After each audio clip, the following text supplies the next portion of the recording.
El doctor Fernando Soria se ha desempeñado como profesor en carreras de grado y posgrado y diversas asignaturas: Derecho Administrativo, Derecho Público, Derecho Urbanístico y Derecho Local, en las universidades de Buenos Aires, Nacional de Rosario, Nacional del Sur, Notarial Argentina, Austral, UCA de Belgrano y UCALP, así como en cursos profundizados en el Programa de Naciones Unidas para el Medio Ambiente, el Lincoln Institute of Land Policy, el INAP y la Federación Española de Municipios y Provincias, entre otras organizaciones. Fue vicepresidente de la Comisión de Justicia en la Convención Constituyente de la Provincia de Buenos Aires de 1994.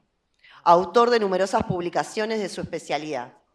Es miembro titular del Instituto Internacional de Derecho Administrativo, ministro decano y presidente de la Suprema Corte de Justicia de la Provincia de Buenos Aires y actual presidente del Consejo de la Magistratura de la Provincia de Buenos Aires. Le damos la palabra, gracias. Muchas gracias, buenos días, los saludo nuevamente y me excuso, la verdad, lamentablemente tengo una actividad prevista de hace tiempo, una conversación jurisprudencial en Mar del Plata a las 5 de la tarde, y luego va a estar con nosotros por una actividad que hace el doctor Lorenzetti, así que lamentablemente, terminada esta breve pequeña ponencia, esta conversación, no voy a poder quedarme a un debate como hubiese deseado, porque el tema me parece que lo justifica y el encuentro siempre enriquece, nos enriquece a todos el conocimiento de experiencias compartidas.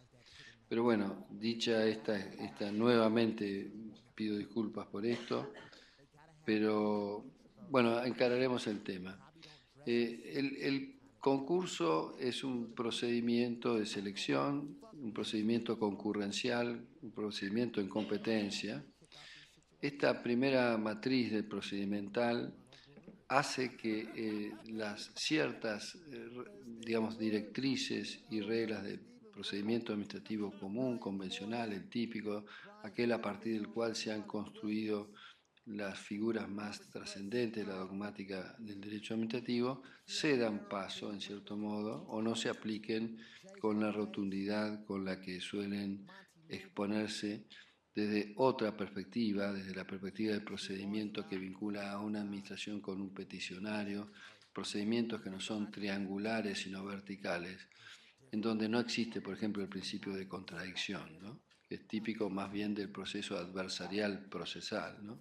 Aquí sí campea el principio de contradicción, porque la contradicción es la chance que tiene el oponente de poder participar de una competencia con reglas de juego aplicadas igualitariamente. Entonces, ya eso desenfoca el modelo clásico del procedimiento administrativo y también, digamos, modula el margen de actuación de la autoridad convocante del concurso. Dicho esta especie de prevención general, vayamos un poco a qué pasó con los concursos desde el punto de vista jurídico en la provincia de Buenos Aires en materia de cargos críticos acá seleccionados por el Consejo de la Magistratura. Nuestro Consejo de la Magistratura es monofunción, es un órgano participativo con las características que suelen tener estos consejos: representantes de los abogados, representantes de los jueces, representantes de los legisladores, de la Cámara de Diputados y la Cámara de Senadores, representantes del Poder Ejecutivo, y intervienen académicos en la formulación de las mesas, de las propuestas, de los exámenes, de los programas, etcétera, todo más o menos lo que es conocido,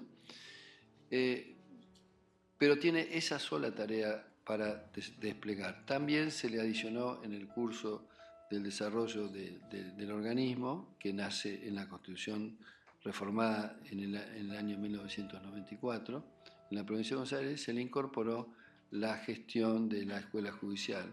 En nuestro sistema, la Escuela Judicial forma parte de un trípode en la que se integra por esa institución, que es la más nueva de todas las instituciones de capacitación de la provincia de Buenos Aires, el Instituto de Estudios Judiciales, que tiene varias décadas, es la más señera, la más antigua, que pertenece a la Suprema Corte de Justicia, y el muy pujante sistema de capacitación del Ministerio Público, que también tiene una cierta autonomía.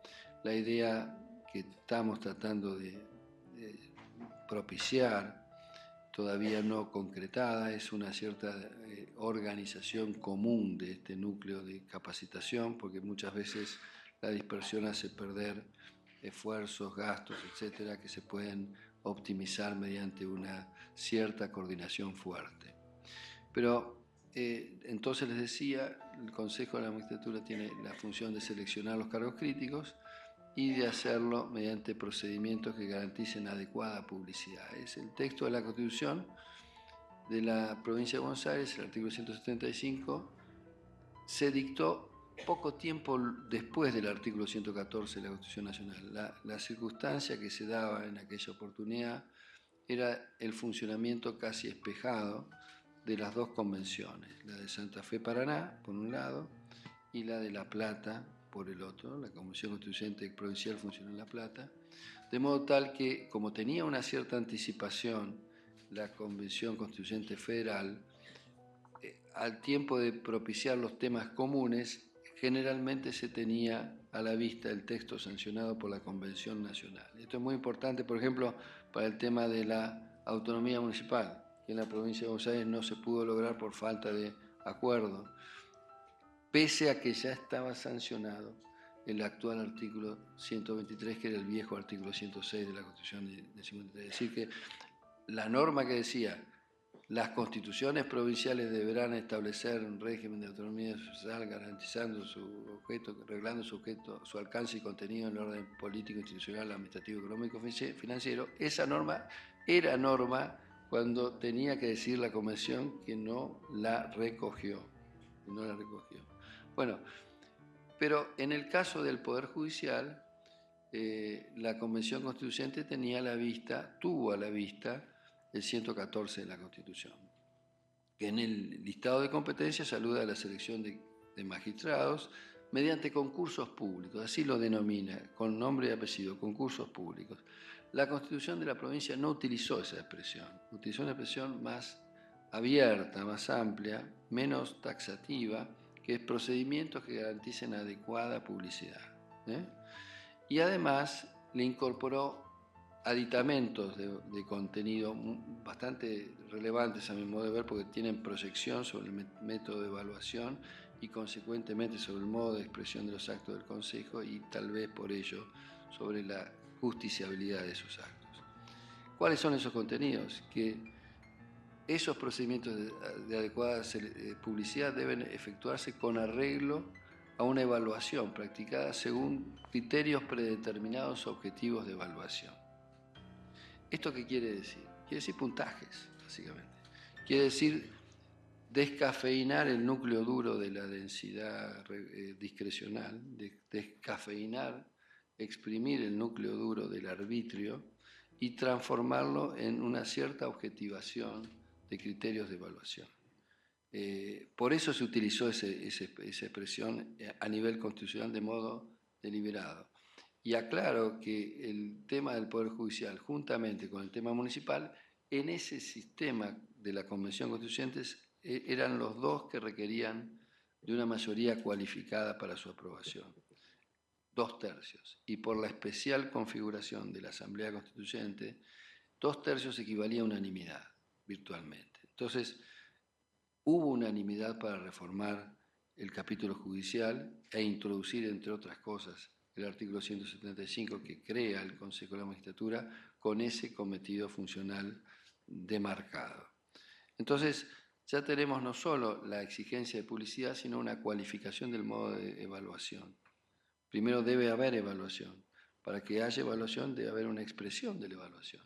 ¿Y cuál es la expresión de la evaluación? La motivación del acto. Ya vamos a ver un poco más de eso. En el plano, en nuestro derecho, se ha ocupado relativamente poco. Si ustedes ven la literatura jurídica, no hace mucho tiempo aparecieron algunos monográficos, por ejemplo, Buteler escribió un trabajo relativamente reciente sobre el cordobés, sobre concursos públicos, pero un poco el foco estaba puesto En el otro gran procedimiento de selección concurrencial, de competencia, de procedimiento selectivo, que es la licitación pública o el concurso de licitación en los procedimientos de consultoría. Pero no estaba muy reglado esto, salvo la tematización de una línea jurisprudencial bastante restrictiva en cuanto a la intromisión judicial, que era el régimen de enjuiciamiento de las decisiones de los concursos en el ámbito de los concursos universitarios. Como allí estaba un poco soterrado el problema de la autonomía universitaria, que no tenía demasiado que ver, pero que fue un poco filtrado como mecanismo de restricción de la intervención judicial, la línea de la jurisprudencia por décadas, en la Corte de la Nación por lo menos, ya recién tuvo algún principio de quiebre el precedente de Ana Montaño de 1956, esa línea viró muy poco hacia una amplitud hacia la justiciabilidad de los actos en materia de concursos universitarios. Hay una saga que inicia en el caso Tejerina de 1985, Legón de 1991, Mochiuti de 1997, Piaggi de 2004, que empiezan a establecer un estándar de solo enjuiciamiento o justiciabilidad de la arbitrariedad manifiesta, de la irrazonabilidad grave, y no más que eso, no más que eso. Yo diría que el caso Piaggi y Quiroga, 2005-2010, fueron de los más avanzados en esa primera etapa de restricción. Luego hubo una línea de restricción por las características del órgano emisor de los actos. Como en general los órganos, tanto en el ámbito universitario como los propios consejos, son órganos colegiados, se estimó, se creyó que el modo de la deliberación verbal, con propuestas de mociones que se resumen en un acta generalmente por las secretarías, eximía de buena parte de la carga de justificar la decisión adoptada, o por lo menos la modulaba en una forma que no era la propia del acto de un órgano unipersonal, ¿no es cierto? Al órgano unipersonal se le requería un plus de motivación o de justificación, de explicitación de las razones determinantes de su dictado, que no vendrían a ser exigibles, al parecer, a los órganos colegiados. Y esto se dijo en dos casos, básicamente, Cayela y Fernández Lima, que eran concursos universitarios, en los que se tuvo una cierta condescendencia, una motivación leve, porque se consideraba que el hecho de que el acta consignara la votación y las características de la decisión votada abastecía de suficiente fundamentación al acto administrativo dictado.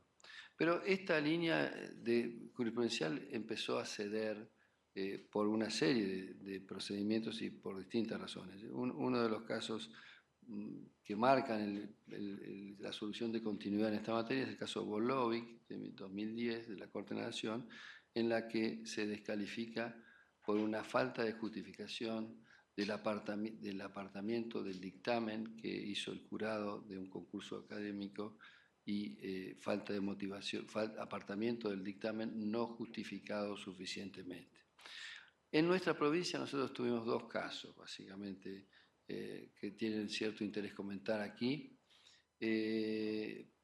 Pero antes de hacerlo, voy a hacer una ligera mención de cómo está el estado de cosas en general en el derecho comparado. En el derecho europeo, si uno analiza la jurisprudencia de los tribunales administrativos regionales y el Consejo de Estado de Italia, o la jurisprudencia del Consejo de Estado francés y de las cámaras de apelación administrativa, por ejemplo, la Cámara Administrativa de París, han exacerbado la carga de justificación por vía de la descalificación del error manifiesto de apreciación, que es una técnica de vinculación de la razonabilidad, diríamos nosotros, en el juicio de mérito técnico de lo que se está decidiendo. Es decir, ellos, por vía no solo de los elementos reglados del acto, es decir, la competencia, los procedimientos, etcétera, lo que es conocido, sino por vía de una muy escrupulosa fiscalización de lo que podría ser el error manifiesto de apreciación, llegan incluso a escrutar el alcance de la entrevista personal,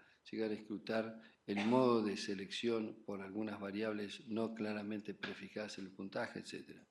En el sistema español, por ejemplo, fue muy fue muy importante en la década del 90 un fallo del Tribunal Constitucional Español que distinguió entre los aledaños, así llamados casi metafórica o poéticamente, y el núcleo esencial de la valoración.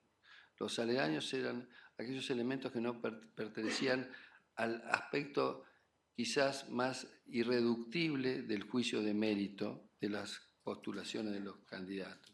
En cambio, los aledaños formaban parte de un halo que fuera del núcleo, un halo de cierta incertidumbre o arbitrio, respecto del cual la justicia podía intervenir. Se decía, hay que respetar la indisponibilidad del núcleo, es inescrutable judicialmente, pero el halo o los aledaños, diría el Tribunal Constitucional en ese fallo de febrero, creo que fue de 1991, es susceptible de revisión judicial. Entre nosotros, el factor determinante del enjuiciamiento de los actos de la Junta, iba a decir la Junta Electoral porque tiene una problemática similar, del Consejo de la Magistratura, estriba en el test de la motivación suficiente. Y aquí, primera cuestión, la estructura colegiada del acto no empece la necesidad de cumplir a cabalidad el deber de motivación.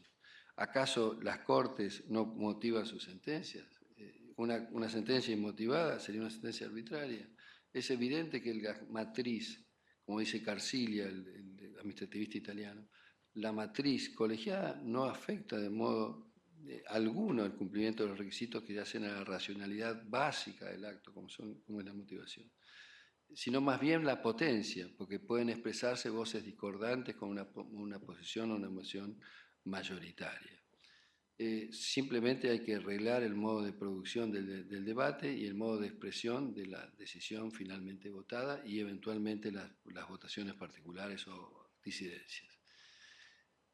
Dicho esto, ¿qué otra cosa es lo que puede estar en juego en el test de juridicidad de los actos del Consejo de la Magistratura? Por ejemplo, hasta la existencia de la videograbación de las audiencias, lo que ocurría era que había un núcleo de los tres principales, evaluación de antecedentes, prueba de oposición y entrevista personal, este último, el núcleo de la entrevista personal, que era irreproducible.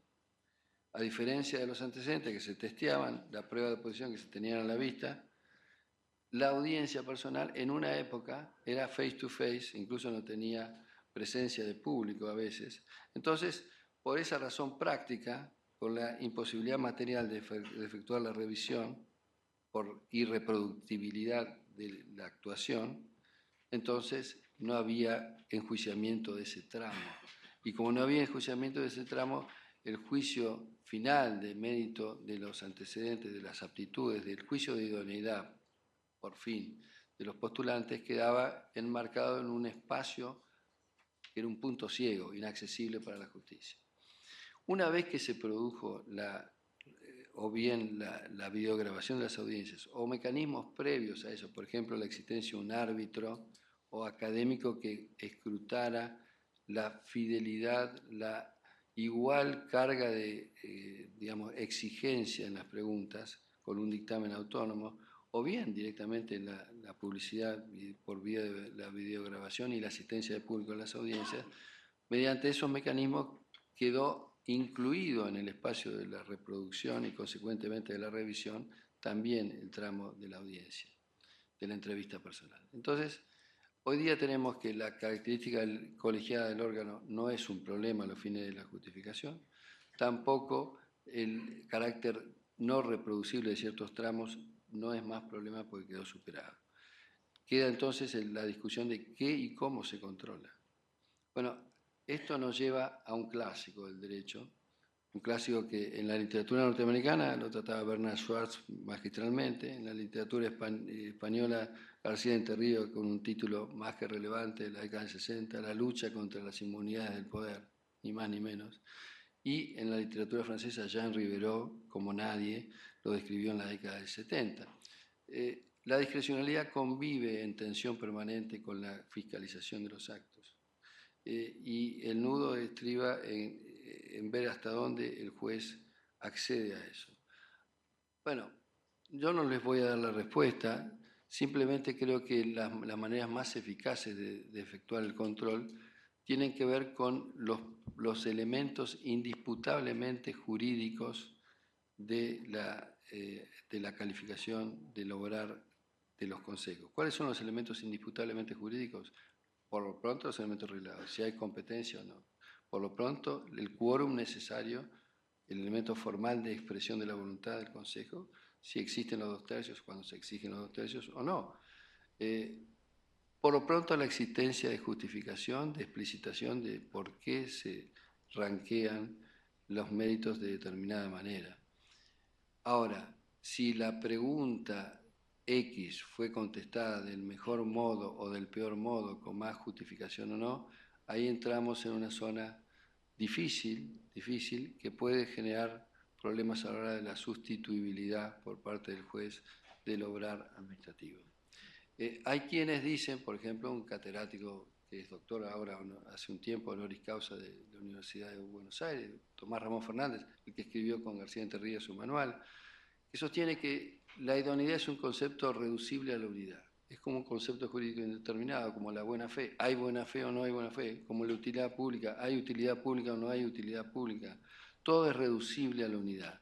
Se cree que hay una unidad de solución válida, justa. No hay indiferentes jurídicos, no hay discrecionalidad en la determinación de un mérito en concreto. Yo tengo algunas dudas de esto porque hay elementos valorativos muchas veces opinables.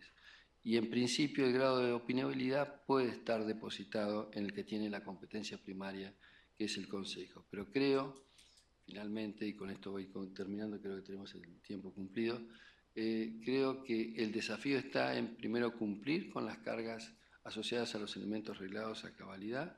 Segundo, tratar de dar razón de por qué se elige a uno en desmedro de otro, porque en un procedimiento concurrencial se provee de un bien escaso, que es el cargo, o es una obra, o es un beneficio promocional, etc. En un procedimiento concurrencial hay que respetar la igualdad de trato y esta se garantiza de la mejor manera con la justificación racional de la decisión. Nada más, muchas gracias. Illinois, Chicago, Columbia, Nueva York y Germantown, D.C. Profesor regular titular de Derecho Administrativo en la Universidad Nacional de Salta y en la Universidad Católica de Salta. Le damos la palabra. Hola.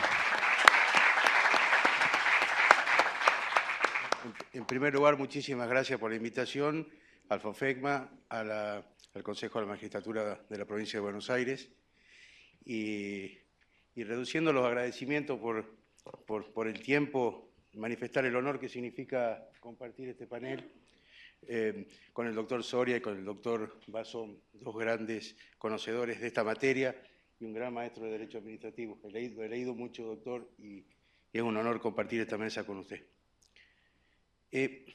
Cuando me propusieron hablar de este tema, dije, ¿por qué no recurrimos a lo clásico, a lo básico, a volvernos a preguntar cuestiones obvias? Porque cada vez que hay un problema en un proceso de selección en el Consejo de la Magistratura, como que se repite dónde estamos ubicados, en qué lugar institucionalmente, qué función estamos cumpliendo. Y dije, bueno, vamos a hacer una estructura básica. Quizás para algunos sea obvio, pero el público se renueva y muchas veces ir a lo básico y a las bases nos sirve. Y después desde ahí podemos construir con cosas más novedosas, con derecho comparado y con la riqueza que tiene el FOFECMA, de este órgano federal que nos permite conocer qué pasa en otras provincias, en otras jurisdicciones. Entonces, quería repasar la ubicación institucional de los consejos de la magistratura en general. Voy a hablar en general porque prácticamente hay una línea que de manera transversal atraviesa los consejos de la magistratura, tanto en el orden federal como en las provincias. Algunos solo hacen selección de magistrados, otros hacen selección de magistrados más escuela de la magistratura, otros les están poniendo escuela para la magistratura, un término que me gusta también, otros tienen procesos también de jury, en el caso federal, administración. Por lo tanto, lo que voy a decir ahora en general atraviesa de manera transversal y es en qué lugar se encuentra ubicado el Consejo. Hay distintas posiciones respecto a esto. En un primer momento, apenas se los creó, apenas apareció en nuestra literatura, se hablaba de órganos extrapoder. En ese momento autores como Espota decían que en nuestro sistema republicano hay 3 poderes, por lo tanto no existen los órganos extrapoderes, se oponía a eso, pero al mismo tiempo decía judicial no es, porque geográficamente se encuentra en el 114 de la Constitución, en el caso de mi provincia en el 157, también en la estructura de la Constitución en el ámbito judicial, pero tiene integrantes que son, por ejemplo, abogados de la matrícula, no podemos considerarlos miembros del Poder Judicial. Esta idea de que extrapoder no puede ser, porque solo hay los poderes que crea la Constitución. Empezó esta discusión en aquel momento. El doctor Gordillo, un gran maestro recientemente fallecido, también nos hablaba de autoridades administrativas independientes, como para tratar de explicar esta ubicación sui generis de esta institución. Pero bueno, cuando se dicta la ley 24.937 que reglamenta el 114, lo ubica dentro del Poder Judicial y menciona que es Poder Judicial. De esa manera empezamos a ver que este organismo está presente dentro de la estructura. Puede no estar cumpliendo funciones jurisdiccionales, pero está dentro del Poder Judicial. Entonces, sabiendo dónde se encuentra institucionalmente, veamos qué funciones cumple al deber de las funciones jurídicas del Estado. Y ahí recordamos la función administrativa, la función judicial, la función legislativa y esta cuarta función que se llama gubernativa, política o institucional, que la comienza a desarrollar hace tiempo atrás Marienhoff y que va girando con el tiempo como una función fundamentalmente no justiciable, de grandes directrices a nivel público. Entonces la pregunta es, ¿en cuál de estas funciones del Estado encontramos la mayor actividad por parte de los consejos de la magistratura?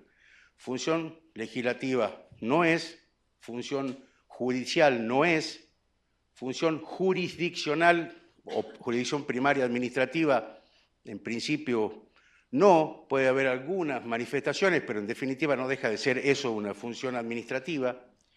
Función gubernativa o política es un tema interesante, o institucional, es un tema para analizar si se nos presentan algunas decisiones de naturaleza institucional o no, pero sí no cabe duda que nos encontramos frente a un ejercicio claramente de función administrativa. Es decir, como actividad concreta, permanente, continua de la realización de los cometidos estatales.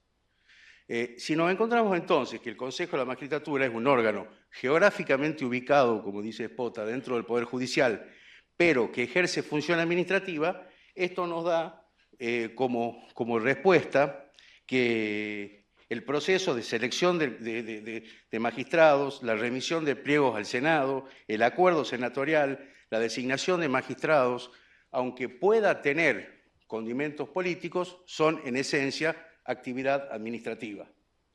Esta actividad administrativa genera, obviamente, efectos jurídicos importantes y significa que todo el proceso que vamos a tener es un procedimiento administrativo, que los recursos serán recursos administrativos, que las prerrogativas y garantías van a ser propias del derecho administrativo y, por ende, la revisión judicial va a ser la revisión judicial de actividad administrativa.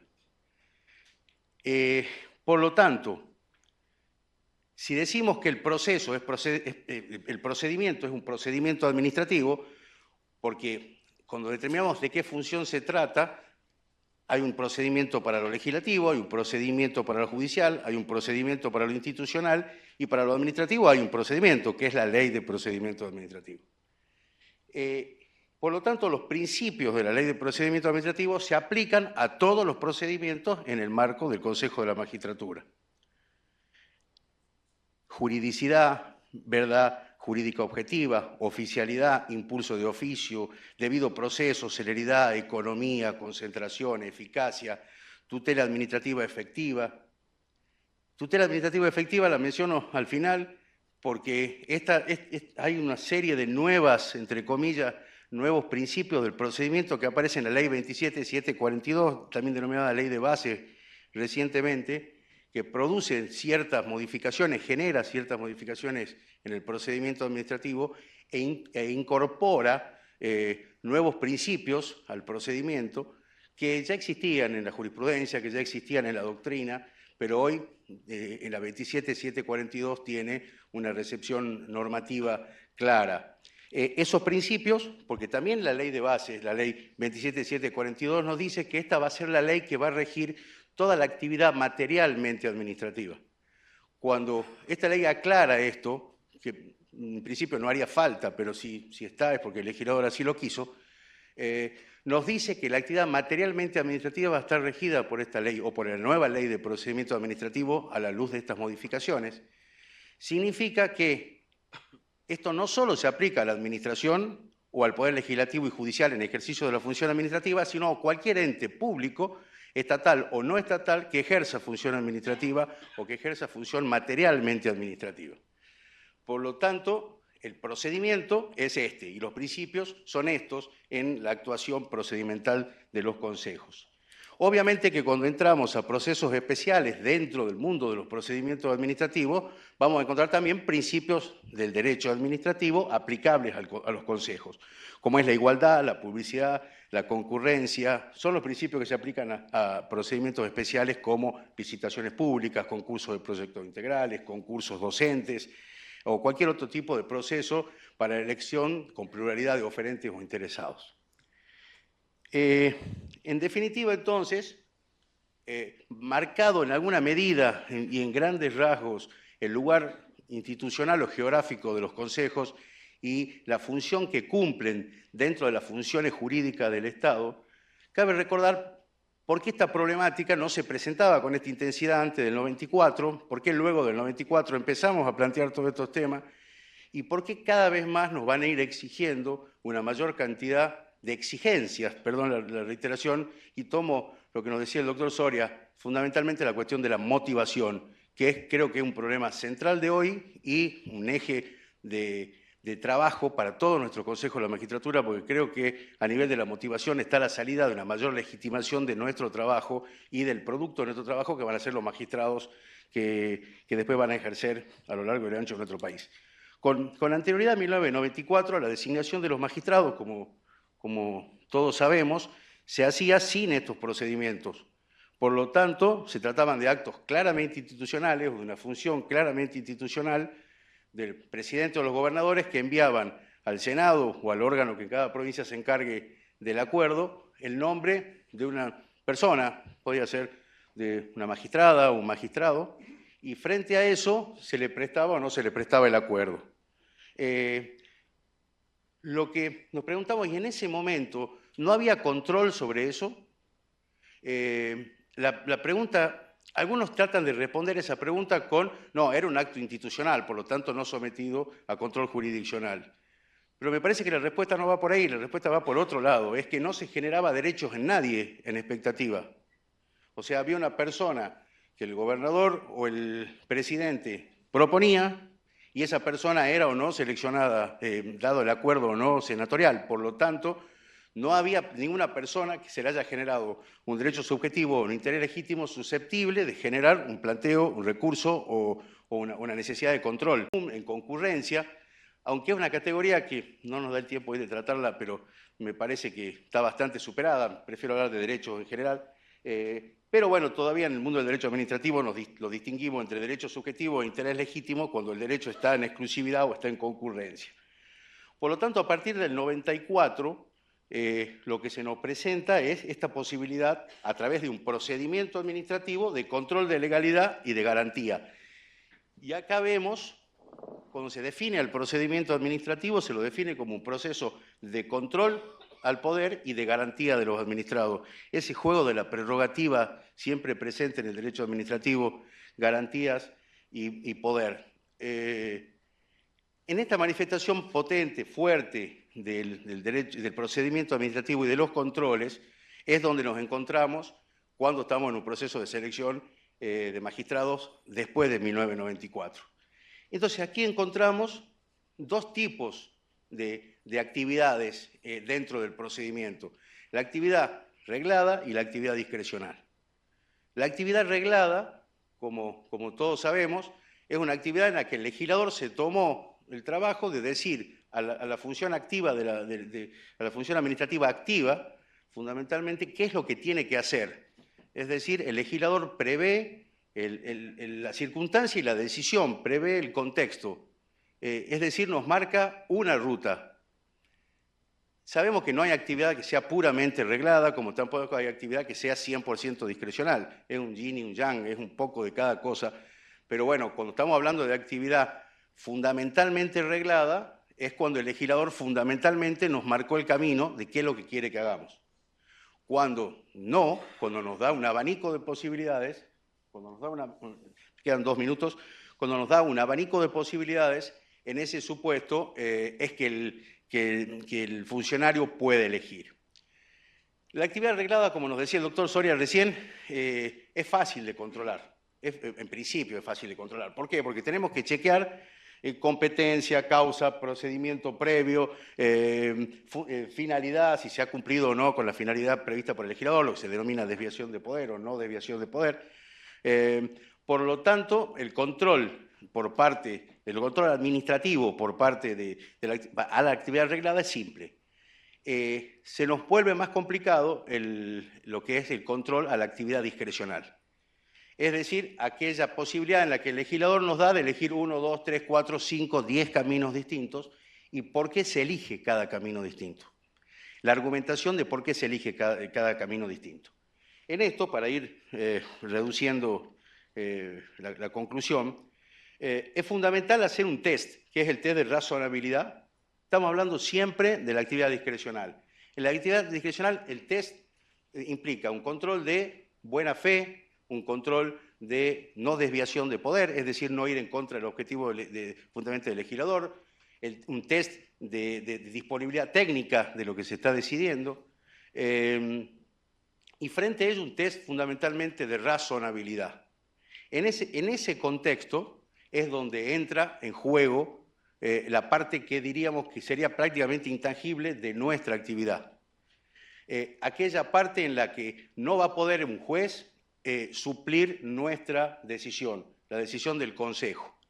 Y para cumplir con el horario, voy a hacer un pequeño comentario acá. Quería hablar también del caso Matera, que les sugiero leerlo porque es una de las primeras manifestaciones en la que la Sala 4 de la Cámara Nacional, en lo contencioso administrativo, dice que esto, cuando hablamos de la irrecurribilidad de las decisiones del Consejo, en el caso del artículo 13 del Reglamento Nacional, nos dice irrecurrible a través de recurso administrativo, irrecurrible a través de recursos típicos de proceso judicial, pero no significa que sea irrevisable por la autoridad jurisdiccional.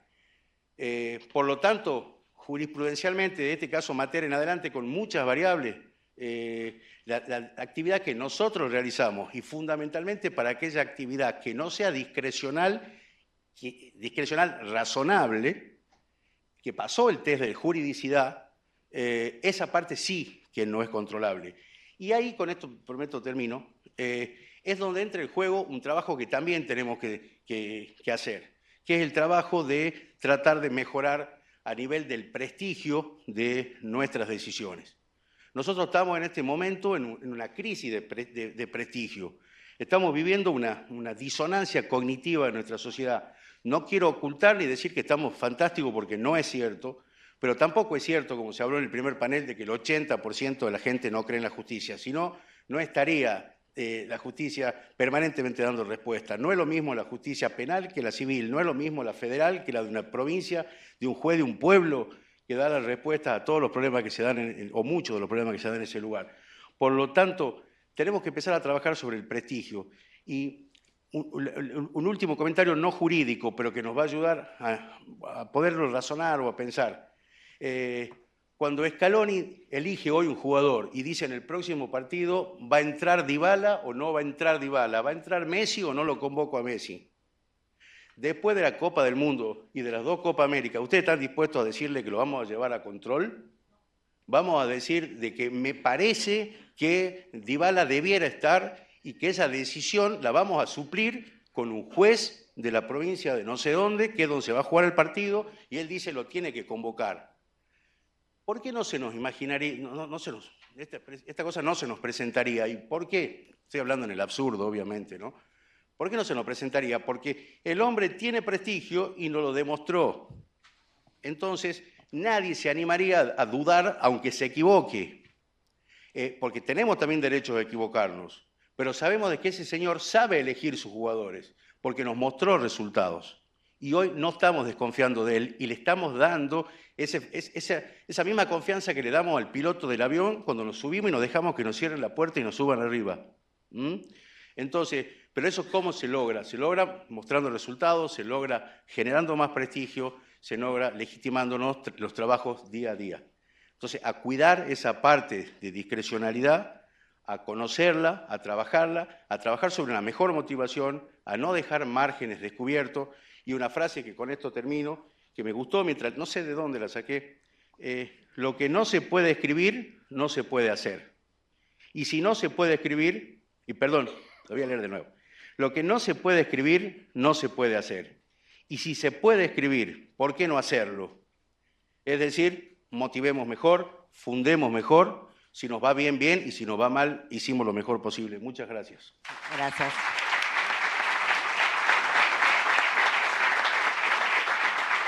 Gracias, doctor Gabriel Chiván. Bueno, y antes de comenzar con las preguntas, vamos a escuchar al doctor Mauro Bazón, que es profesor titular de Derecho Administrativo de la Universidad de Concepción del Uruguay y es el presidente del Consejo de la Magistratura de Entre Ríos. Gracias. Muchas gracias, Ana Laura.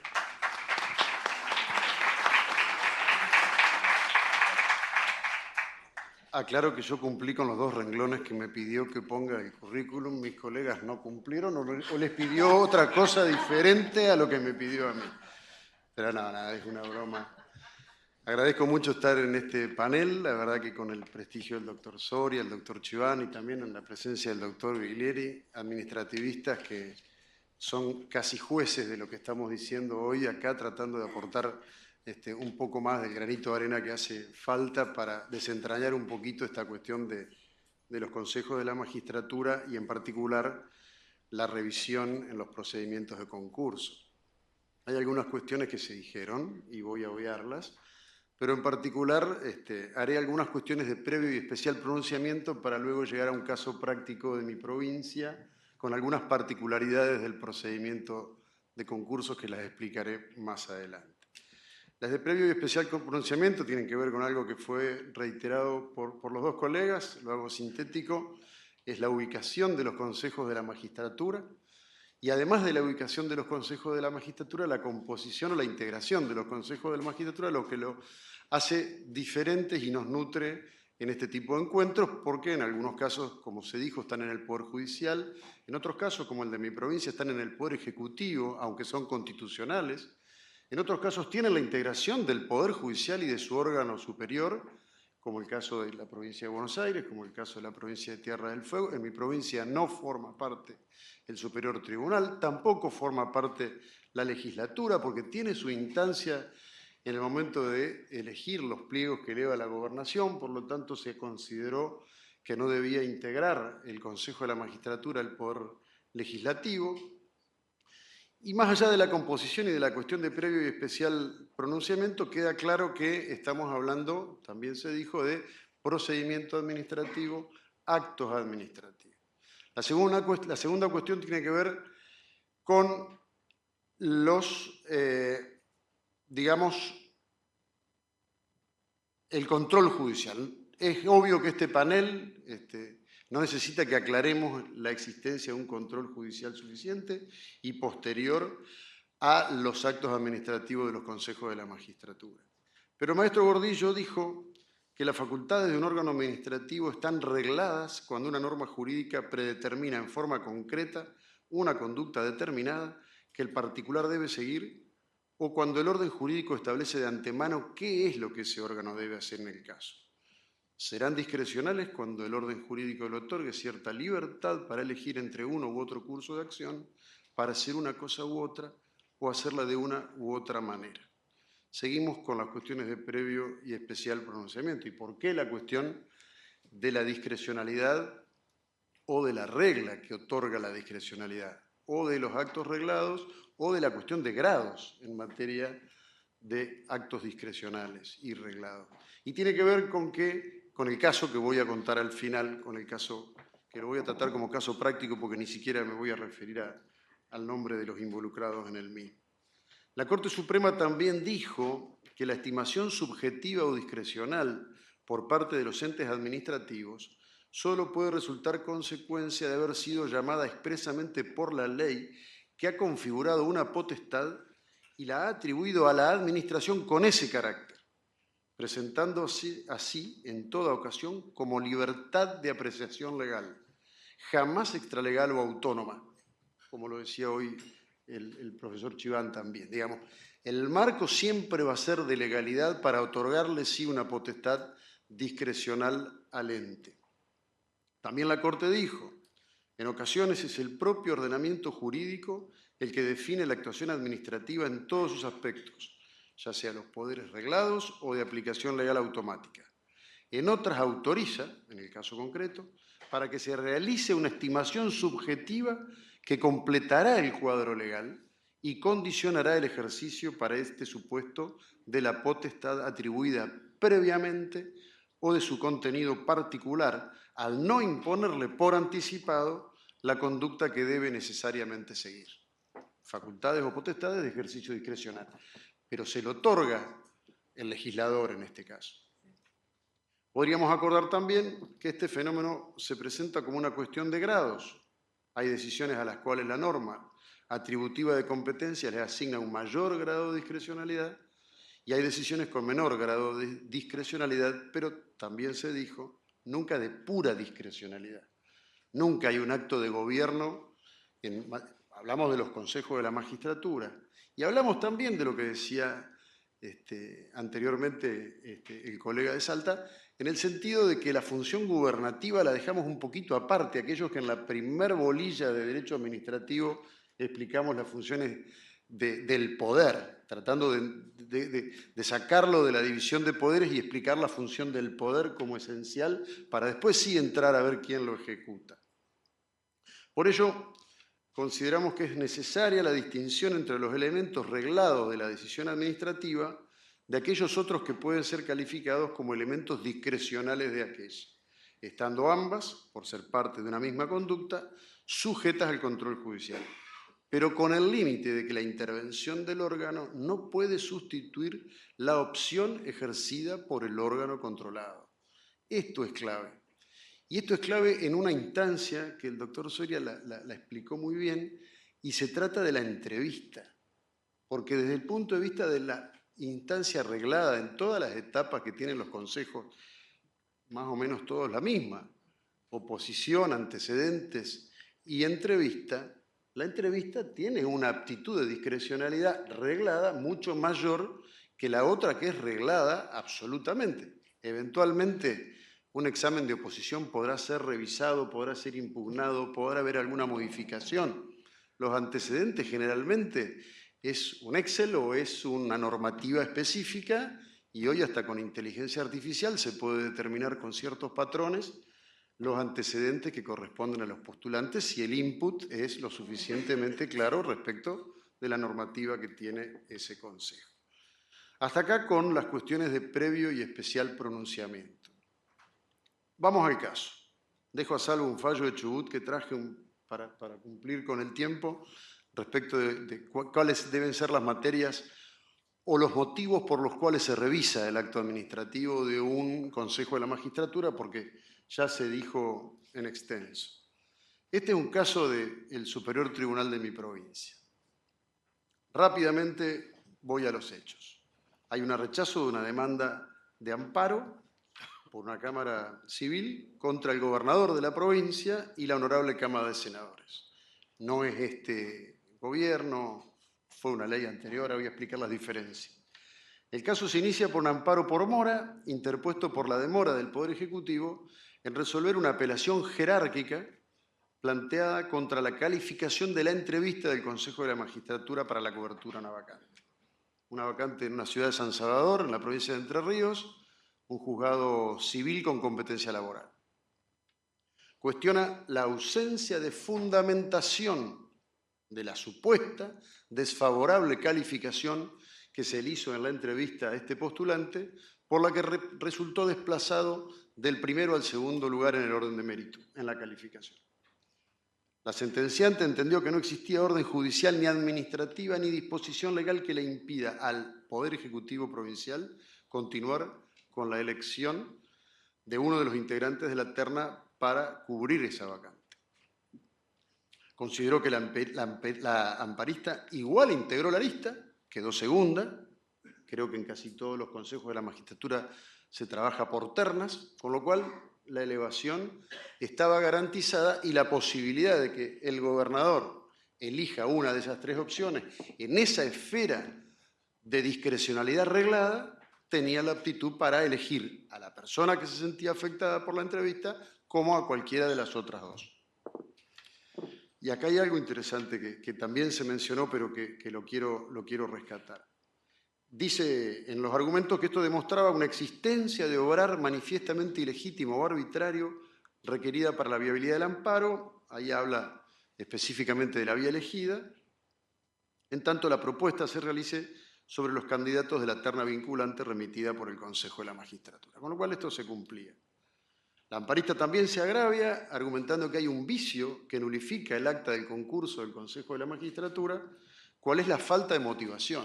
Y acá creo que no nos pusimos de acuerdo, más allá de que el título sí nos constriñó, pero tampoco nos pusimos de acuerdo previamente, si bien con el doctor Chiván anoche quedamos en hablar de que nos íbamos a poner de acuerdo y no nos pusimos de acuerdo.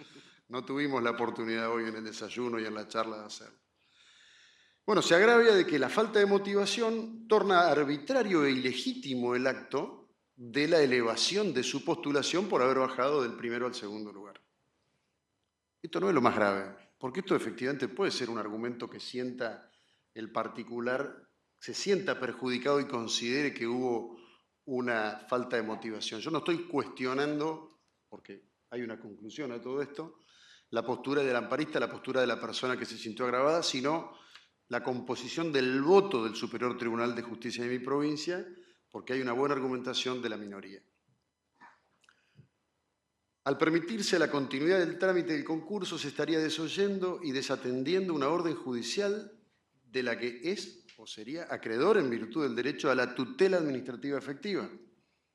¿Qué importa aquí, en este ámbito donde decimos que existe una discrecionalidad arreglada en mayor o menor medida que le compete a una sola de las tres etapas que se integra el proceso de selección de magistrados en cualquier consejo de la magistratura? ¿Es necesario motivarla? En mi provincia aporta 20 puntos sobre 100, somos 11 miembros y el Poder Ejecutivo tiene un representante. Digamos, 1 de 11 en 20 sería la aptitud o la capacidad que tiene el gobernador, cosa que no sé en este caso porque no es de mi gestión, pero digamos, sería 1 en 11 sobre 20. En una actividad que la ley, en este caso la Constitución y luego dos leyes que han ordenado el Consejo de la Magistratura, han otorgado esa discrecionalidad suficiente. Sigo con el caso. El Ministerio Público coincidió con el fallo impugnado, inexistencia de decisión judicial o administrativa que impida la tramitación del concurso, por lo tanto expresó que quedaba expedita la vía contenciosa en su caso, y acá sí lo interesante de ver por qué decimos que es un procedimiento administrativo y que admite vías recursivas administrativas, ya lo hablamos en Neuquén, con Nacho inclusive y con un colega de Chaco también, respecto del problema que tiene Entre Ríos con el recurso directo con el Superior Tribunal de Justicia. No voy a reiterarlo, si bien el público cambia, como dijo el colega. En este caso, la Fiscalía coincidió con el rechazo del amparo. Por lo tanto, lo que se estaba solicitando era que se declare nula el acta número 25 del Consejo de la Magistratura porque ésta no tenía la motivación suficiente para haber modificado el puntaje. Aclaro una cosa, en el acta 25 surge que el puntaje que le da la entrevista a este postulante es el más bajo. Es decir, bajó del primero al segundo porque tenía buenas calificaciones en antecedente y en oposición, pero fue la calificación más baja. Obviamente, el puntaje y la elevación de la terna es de los tres primeros, con lo cual, como dije al principio, estaba garantizada la elevación y que tenga el Senado la posibilidad de evaluarlo.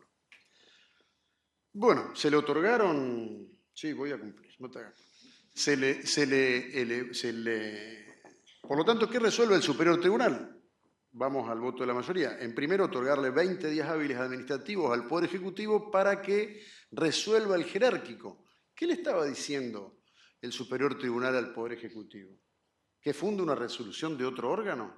donde él solamente tiene un voto en 11 sobre 20, como dije al principio, porque en definitiva la resolución del recurso de apelación jerárquica no hubiera modificado la esencia de lo que efectivamente el gobernador de ese entonces hizo.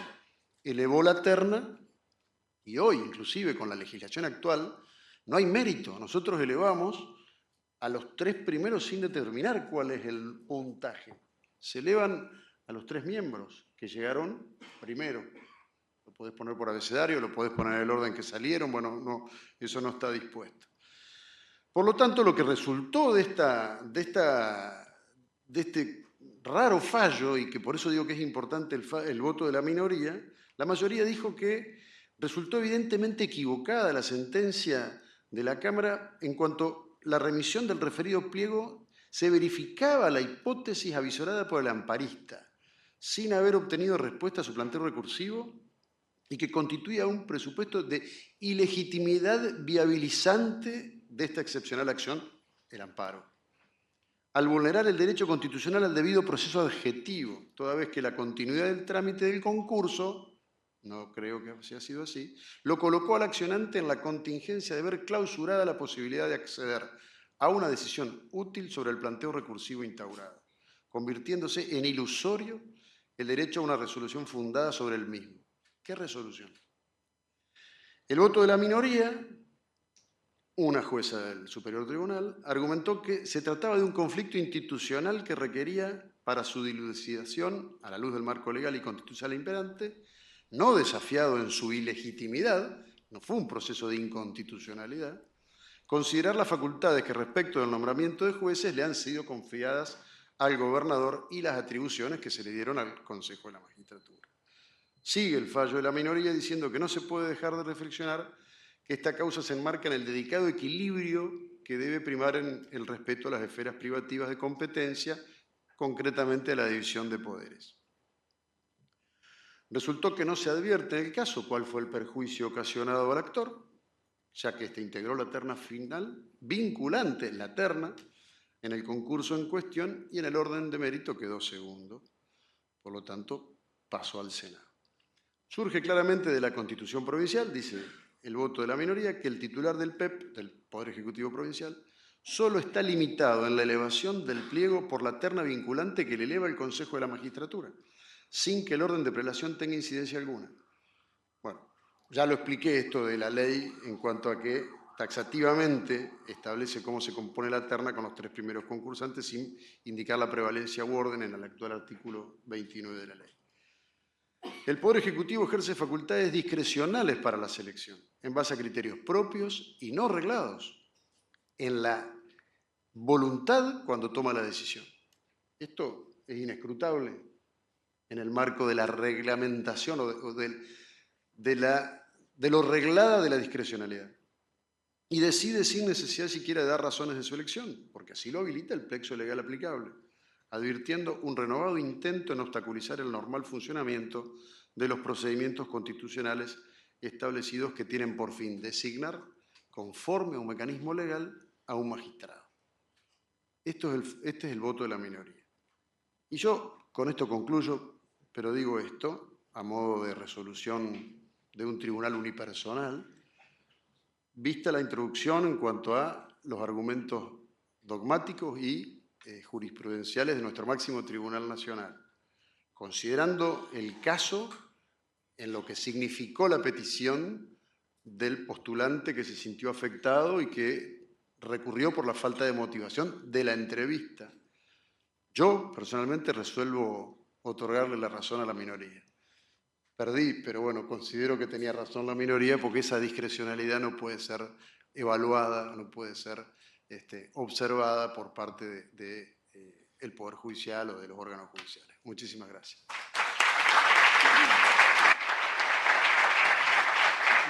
Muy bien. Cumplieron los 3. Bueno, vamos a abrir a preguntas. Te llamaba César para ver si teníamos el micrófono disponible. Buenísimo. ¿Quién quiere hacer, si alguien quiere hacer alguna pregunta y hacer la pregunta y a quién se la dirigen? Allá está el micrófono. ¿Alguien quiere preguntar? Allá. Hola. Tengo una pregunta para el doctor Soria, si pudiera especificar el concepto de aledaños o halo del que habló al principio. Tendría que disponer de más tiempo. Son conceptos similares. El concepto de halo es propio de la doctrina de los conceptos jurídicos indeterminados, que es uno de los métodos de reducción de la discrecionalidad. Nace en Alemania, básicamente, y tiene que ver con el modo de producción de las normas y el sistema de creación dentro de la subsunción, que es el derecho. En general, la legislación atribuye potestades de una manera no muy precisa a los órganos.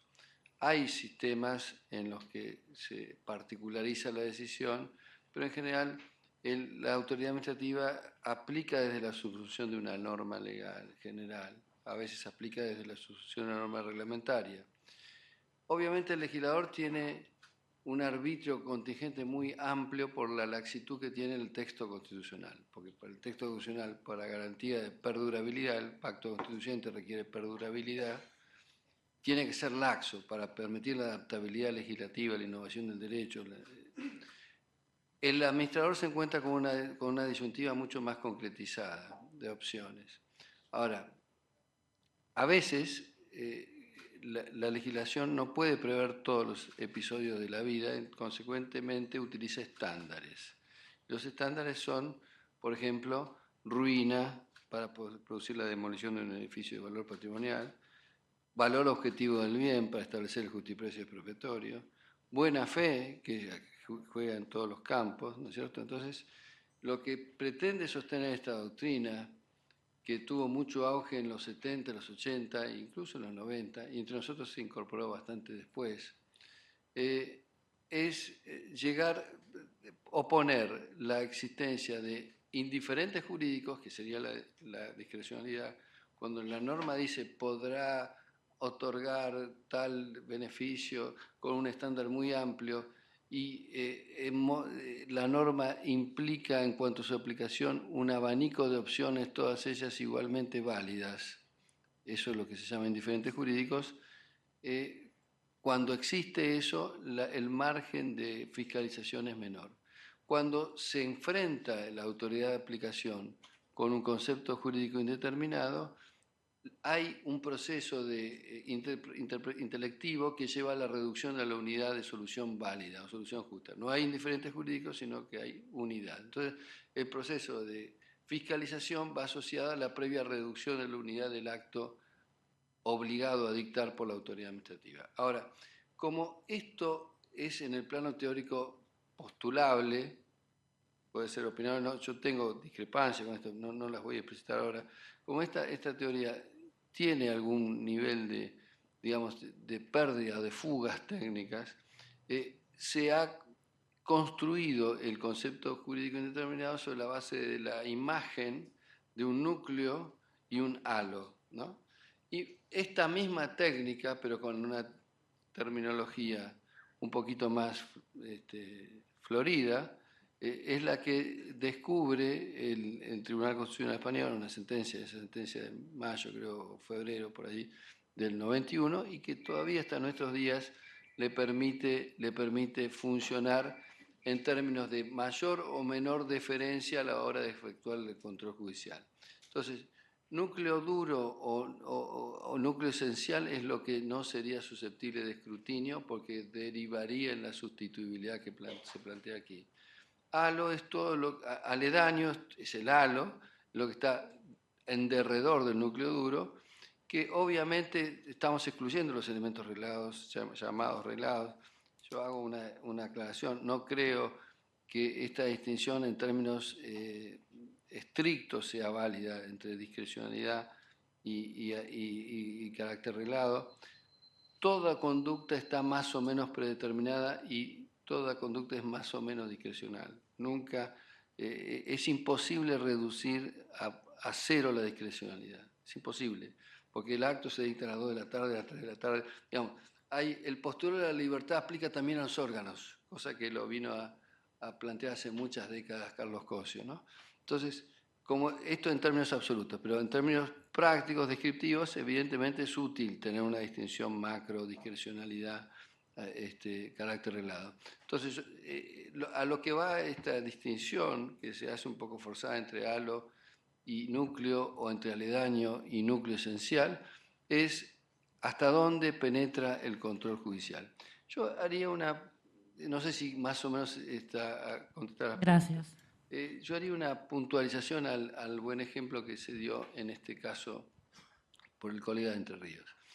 Creo que es claro que hay una discrecionalidad así llamada en la elección dentro de la terna, salvo en los sistemas en los que opera como mecanismo frente a la parálisis o la inercia en la determinación o conclusión del proceso de designación, un silencio positivo que está enlazado al orden de mérito. Es decir, cuando se le fija, que es lo que creo que corresponde a las autoridades que intervienen en el proceso de selección, plazos para expedirse, porque los cargos críticos no son, no es lo mismo cubrir un cargo crítico hoy, mañana, dentro de 10 días, dentro de 10 años, dentro de 100 años, digamos.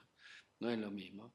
Bueno, cuando se fijan plazos, es necesario para que el mecanismo funcione que se establezca un orden de mérito y que se comunique no la terna indiferente, sino la terna con un ranking. Cuando se vence el plazo y opera el silencio positivo, pierde la competencia, hay una caducidad de la competencia del órgano decisor y se eleva a la fase posterior o se designa derechamente el primero del orden de mérito. En ese caso no es indiferente, no es discrecional la cuestión. Ahí opera una mayor espesura de densidad regulatoria que permite esa cuestión. Pero es solo en ese caso. En lo demás creo en lo demás creo que aplica el criterio que aquí se dijo, porque para utilizar una expresión brutalmente gráfica, el Poder Ejecutivo puede tirar la moneda dentro de la terna, porque son igualmente idóneos o similarmente idóneos todos los postulantes. Ahora, una última reflexión. La motivación es un tema que se las trae, está todo el día revisándose. Piensen ustedes que actos que no necesitan motivación, que probablemente creamos que son insusceptibles de motivación, son muy importantes. Por ejemplo, la designación de un ministro de Economía es un acto que no requiere motivación. Es más, probablemente si se tuviera que decir la razón que determina la motivación, tendríamos un problema mayor.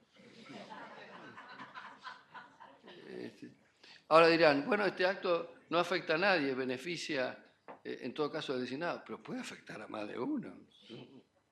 Entonces, esto quiere decir la labilidad del concepto, que se analiza muchas veces en forma liviana, nos hace reflexionar. Es un monstruo de muchas cabezas la motivación, que por otra parte es la única garantía de racionalidad de las decisiones nuestras, porque entre el capricho y la motivación hay un campo muy grande.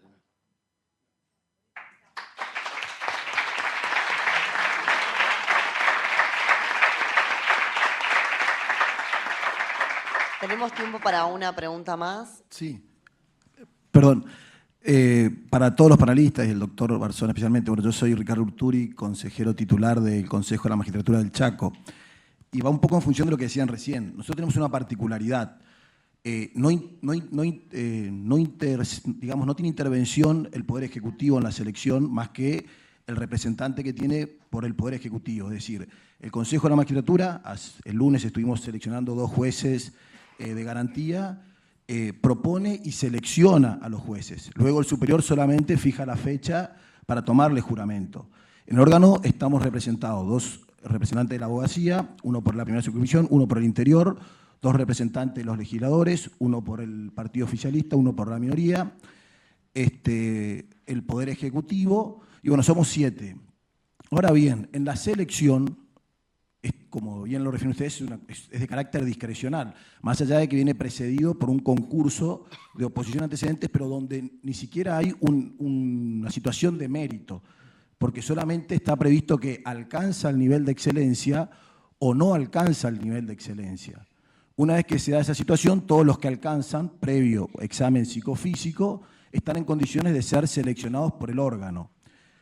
La verdad que, bueno, somos el primer Consejo de la Magistratura de la Nación, somos el que más tiempo tenemos, venimos de la primera Constitución, y hasta ahora hemos tenido varios planteos, amparos contra aquellos que han salido mal o que han salido bien en votos disidentes del tribunal, siempre confirmados por el Superior Tribunal de Justicia, pero nunca hemos tenido este inconveniente. Inclusive el año pasado se ha designado un ministro del Poder Ejecutivo que no era el candidato del gobernador y, sin embargo, dentro de los 10 días el gobernador lo seleccionó, sobre la base esta justamente de la razonabilidad que se da en la discrecionalidad de quienes fueron seleccionados previamente.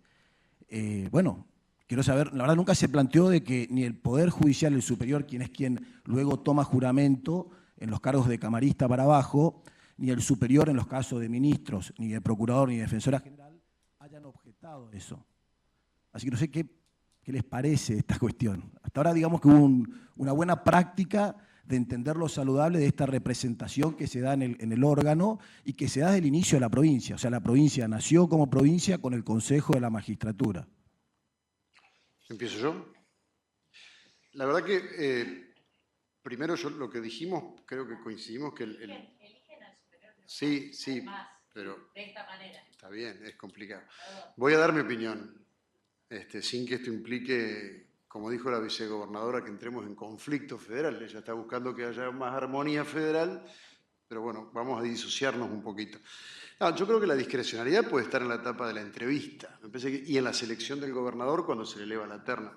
Yo conozco el procedimiento de Chaco y personalmente no me gusta el hecho de que alcanza los objetivos, ¿cómo es que se dice? Alcanzó el nivel de excelencia, porque en definitiva, en esa etapa, es como que le otorgás bastante más discrecionalidad que la posibilidad que tiene la etapa arreglada, porque en definitiva, un proceso de selección donde tenés un examen de oposición, lográs con mérito acceder. En mi provincia tenemos 50 puntos para la oposición, 30 para la entrevista, 30 para los antecedentes y solamente 20 para la entrevista.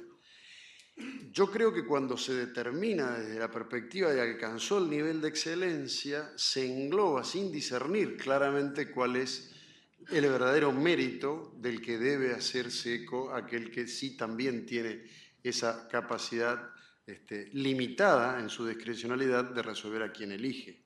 Por más que sea, y creo que es un desafío hacia el futuro, que también se pueden elegir a los miembros de los superiores tribunales y a los miembros de la Corte por algún mecanismo de selección, esto de ir acotando algunas cuestiones de discrecionalidad que la sociedad ya cada vez reclama con mayor insistencia. Entonces, vuelvo a decir, no quiero generar un conflicto con esto, no me gusta ese sistema de esa frase que permite incorporar a todos sin tener evaluado más el mérito, más allá de que lo evalúan, no digo que no, pero no podés verificar en esa lógica para que después el gobernador o el gobernador el que los elige... No, va directo. Va directo al Senado. Va directo por el tribunal, le toma juramento. Selecciona al Consejo, es muy distinto. Muy distinto. Mucho poder el Consejo ahí. Sí, pero en el... Pero se vota generalmente. Yo soy el que impulsé este panel de Soria. Digo, esta vez fue por unanimidad. El problema que tenemos en la comparación de los 24 25 sistemas a la vez es que usamos libros de textos en el que la definición de la propuesta perdió la lógica en la ley de cada una de las provincias. Una propuesta en Chaco, en Ciudad Autónoma, no es propuesta porque es obligatoria, o lo que explicó Soria recién, cuando dice el efecto es diferente, si tiene mortis con el silencio positivo, si no lo tiene. O sea, lo que nosotros usamos en los manuales comunes, que la propuesta era abierta, lo estudiabas a la altura del dictamen, cuando el dictamen era obligatorio, y te aparecía ahí abajito en todos los tomos, en Marienhof, en todos. El único que dijo algo diferente fue Dromi, pero ahora como está maldito nadie lo nombra, con el tema de voluntad colegial. Pero en todos usamos eso y después cuando lo vamos a aplicar no tiene nada que ver esta descripción de propuesta y los efectos y la necesidad de motivación con la otra. Porque la otra le pasaba la motivación a que definía. Ahora hay algunos que no funcionan así. Tenemos que dejar de usar el término propuesta. Ese es el problema, con estas conjunciones. Sí. No, No, que hablen los panelistas. no, yo paso. No, pero hay algo también que para agregar. Claro, es verdad que funciona muy distinto en las distintas provincias.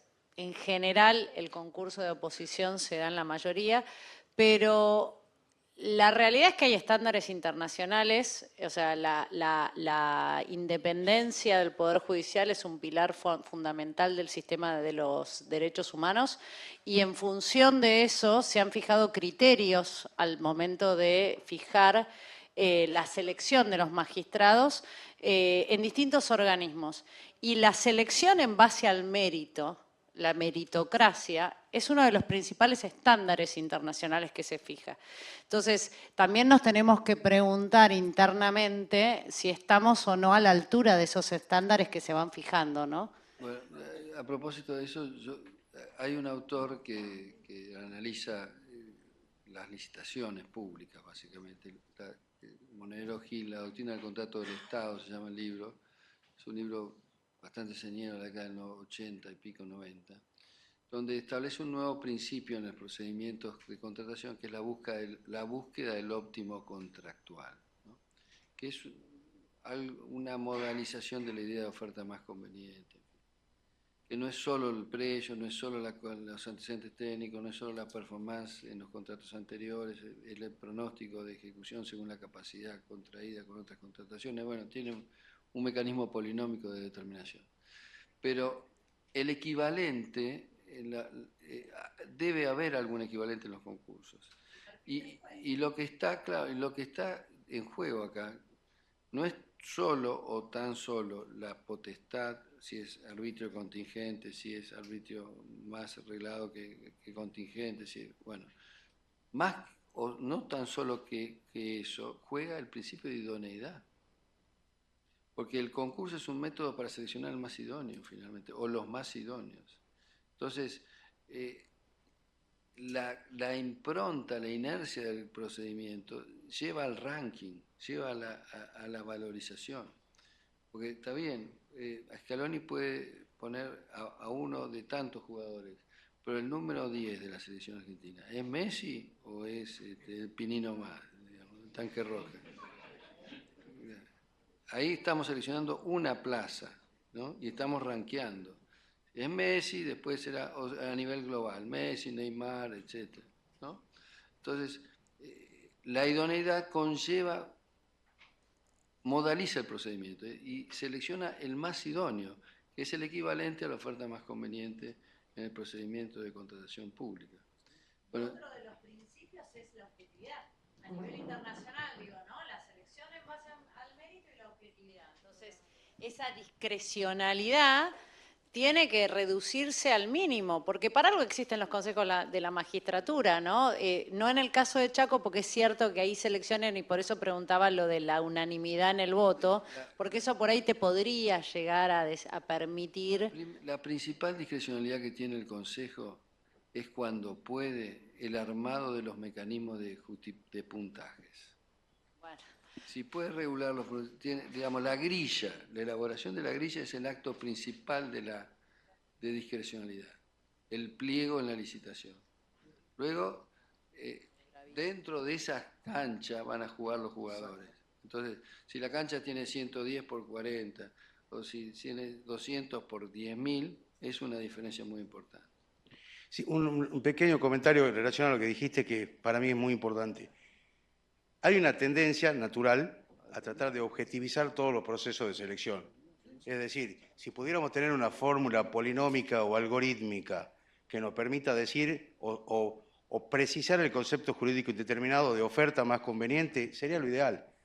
Es decir, un juez que se levante temprano, que sea sano, que pueda estar atento durante X horas, todo eso, y que además sea objetivo, que sepa derecho además, que sea buena persona, otro concepto jurídico indeterminado o no jurídico.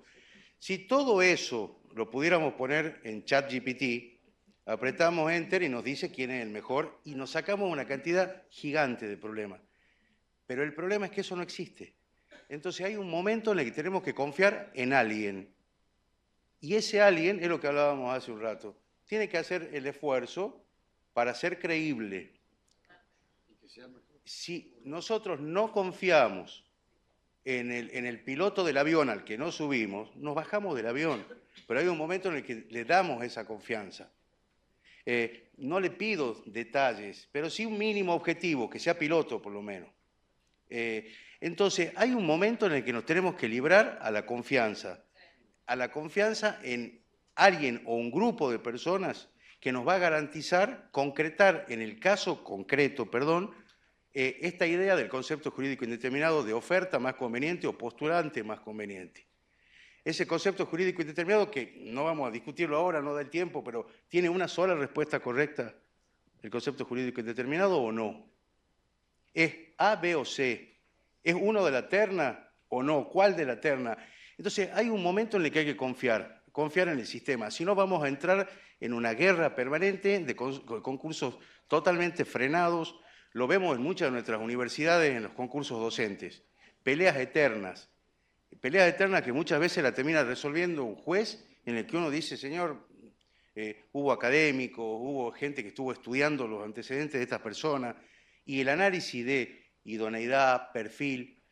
Tuve la ocasión de hacer hace ya más de 20 años atrás una pasantía de JICA, de la Agencia de Cooperación Japonesa, en Tokio, en un organismo que se llama JINJIN, que es el organismo de reclutamiento de personal en Japón. El porcentaje de objetividad es del 60% y hay un porcentaje de subjetividad del 40%.